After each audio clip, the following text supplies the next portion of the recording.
सुखात आणि दुःखात दोन्ही ठिकाणी ज्याला सारखं राहता येतं त्याला संत म्हणा, त्याला साधू म्हणा.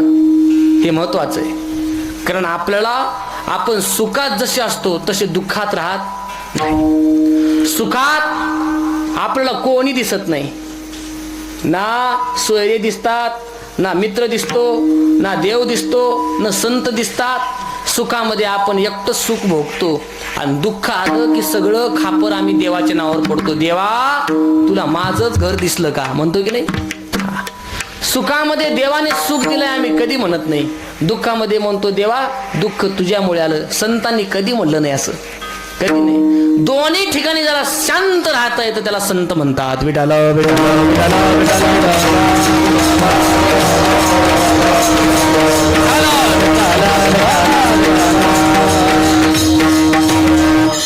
आणि जीवनामध्ये ज्याला हे कळालं त्याला जीवनाचं गणित कळालं. महाराज जीवनाचं गणित कळालं. सुख आलं की माणसाने हुरळून जाऊ नये आणि दुःख आलं की माणसाने निराश व्हायचं नाही. सुख दुःख येत असतात. सुख आणि दुःख ऊन सावलीचा खेळ आहे हे संतांना पक्क माहित आहे. संतांना पक्क माहिती आहे. संतांना माहितच आहे सुख पाहता जवा पाडे आणि त्याच्या मागे किती दुःख येणार आहे, दुःख पर्वता येणार आहे हे संतांना माहित आहे.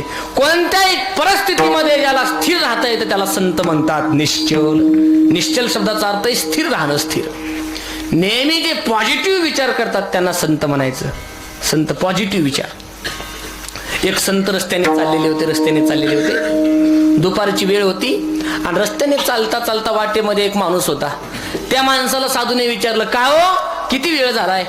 ज्याला विचारलं तो महाराज गावाने वळून टाकलेला माणूस होता. गावाने वळून कोणी त्याला बोलायचं नाही. हा पक्का आडवा माणूस होता. त्याच्या हातामध्ये काठी होती. त्याला तर माणसं सहन व्हायत नाहीत आणि संत म्हटले की मला त्याचं डोकं सणकायचं. त्याच्या हातामध्ये काठी होती. त्याने काठी अशी उचलली आणि एक पाठीमध्ये साधूच्या मारली आणि सांगितलं किती वाजला, 1 वाजला. काय म्हणला तो, किती वाजला, 1 वाजला. 1 पाठीमध्ये काठी बसल्यानंतर सुद्धा साधू मोठमोठ्याने हसायला लागला. वा वा देवा, वा वा, धन्यवाद तुझे, आभार तुझे.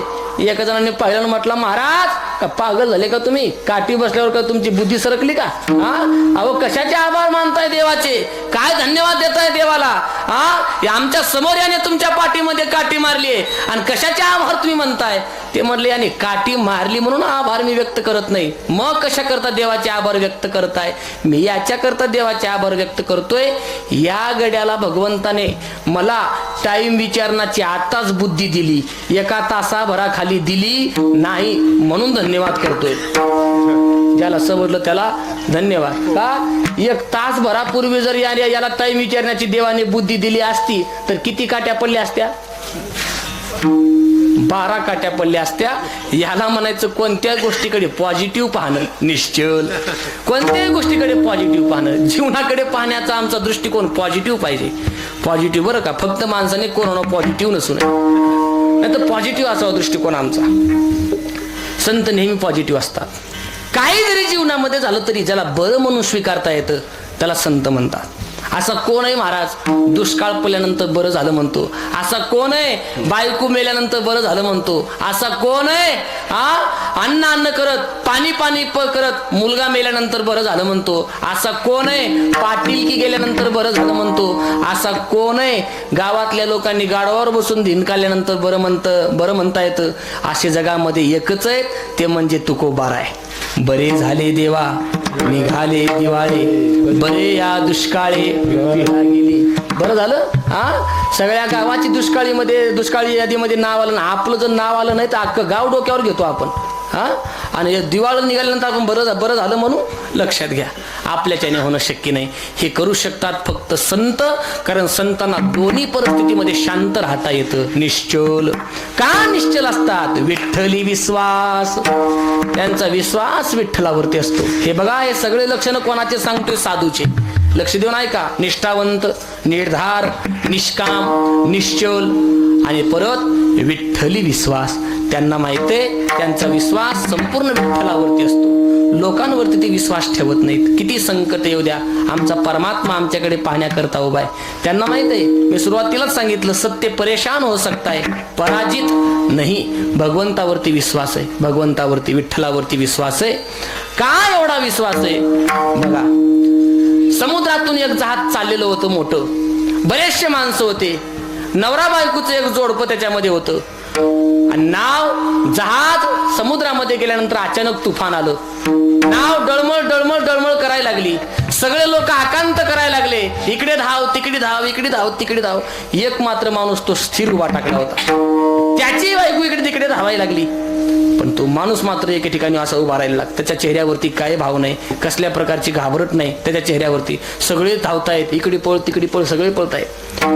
बायकोने मालकाला विचारलं, का हो सगळे इकडे तिकडे धावतायत आणि तुमच्या चेहऱ्यावरती कसल्याच प्रकारची चिंता नाही, काय झालं? हा, तुम्हाला काही सदमा वेळा पोहोचला का? तुम्हाला कशा प्रकारची काय तुमच्यात परिणाम झाला का? अशी परिस्थिती बघून का घाबरत नाही? अहो सगळे धावायला लागले, काहीतरी प्रयत्न करा, काहीतरी प्रयत्न करा, वाचण्याचे प्रयत्न करा, याच्यातून उडी टाका, मलाही वाचवा, तुम्ही वाचा, काहीतरी प्रयत्न करा. सगळे प्रयत्न करतायत, तो शांत आहे. बायको परत म्हणायला लागली, काहीतरी प्रयत्न करा. हा, माझा तरी विचार करा तुमचा नसेल तर. हा, माझा तरी विचार करा तुमचा नसेल तर. सगळे प्रयत्न करायला लागले, करा माझा विचार. त्याच्याकडे बघतो, शांत बाय. बाई नाही ती बोलली, महाराज वेडे झालात का तुम्ही? तुमची बुद्धी सरकली का? हा, पागल झालात का तुम्ही? सगळे प्रयत्न करायला लागले, तुम्ही काहीतरी प्रयत्न करा. का प्रयत्न करत नाहीत? त्याच्या खिशामध्ये बंदूक होती, बंदूक. आणि त्याने बंदूक काढली, त्याच्यामध्ये गोळ्या टाकल्या आणि बायकोच्या कानपट्टीवर लावली अशी बंदूक.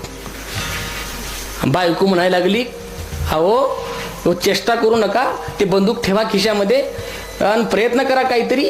हा म्हटलं, तुझ्या कानपट्टीवर बंदूक धरली मी, तुला काही टेन्शन नाही का? हा, घाबरत का नाहीस तू?